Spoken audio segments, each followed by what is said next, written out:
Hi everyone, welcome to Harnessing the Power of ChatGPT, 6 tips for crafting better prompts. 6 tips are pretty simple. They are to be specific and clear, define the author and or the audience, provide some context so that the AI can learn from you, structure the prompt so that it emits the response format you're looking for, adjust the temperature and length. If you don't know what that means, we'll get to it, and then iterate and refine. So our first tip, be specific and clear. There's some 5 subheadings here. We want to make sure that we are precise in what we're asking for.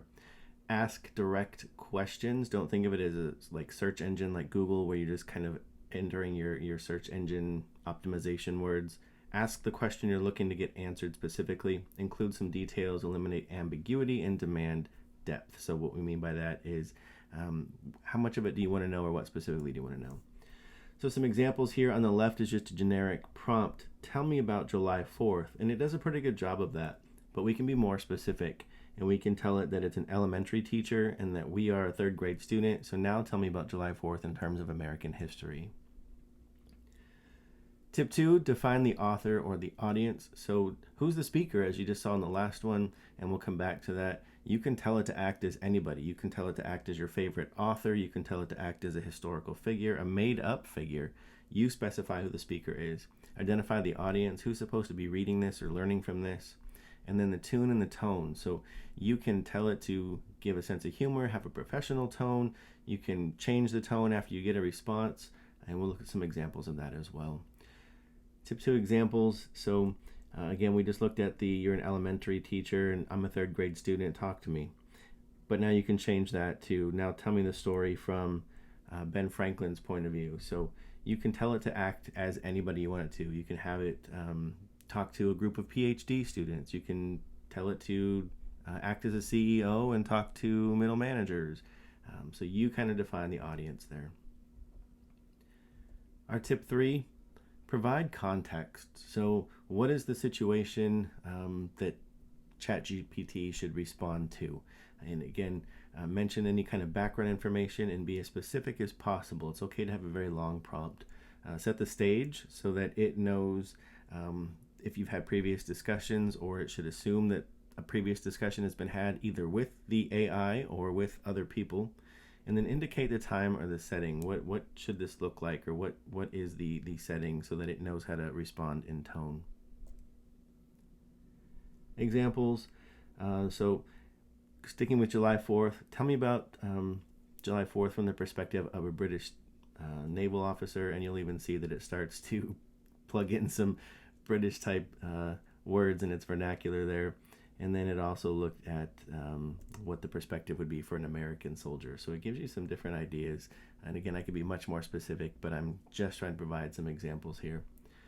Tip 4, structure the prompt and the format. So if you have a desired structure, if you want something in APA format, if you want an email composed, if you want a short story, if you want a song, if you want a script for a play, tell it what you want. And then you're going to get the formatted response that you're looking for. You can have it give you a table, you can have it give you bullet points, and as we see here, we have some examples here where we ask it to refine the previous response into bullet pointed format. So what are the simple things that I should know, or now I can make note cards from this. So it's just some examples here of what it can do in terms of formatting once it knows what kind of format you're looking for. Tip 5, adjust the temperature and length. If you're not familiar with what that means, the temperature basically says change how the learning language model should predict the next word. If you increase the temperature, that means you're going to let it be a little more random, a little more creative in its responses. If you lower the temperature, you're going to allow it to be much more predictable and much more conservative in its responses. Control the length. So if you want it to be a certain amount of words, let it know that. If you are writing something and it stops, it doesn't finish, tell it to continue, and it will continue writing where it left off. So some examples that we're looking at here.